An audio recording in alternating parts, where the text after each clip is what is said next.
ฉลอง1 เดือนของเดวินจะมีอะไรบ้างไปดูกันเลยหลับไม่รู้เรื่องโอเคนี้เป็นโซนของเปลแล้วก็เป็นเดคอร์แบบ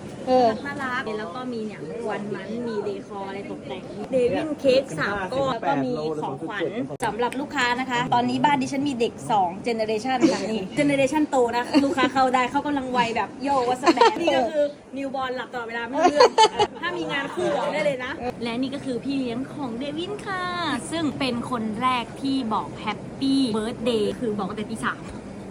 ไอเดวินเลี้ยงง่ายไหม easy แต่แค่ตาดำเฉยๆไม่ได้นอน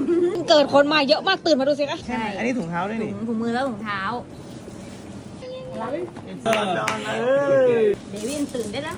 มีคนให้เอาขวัญเยอะเลยหลายคนเลยค่ะวุ่นวายมากแต่จะหลับ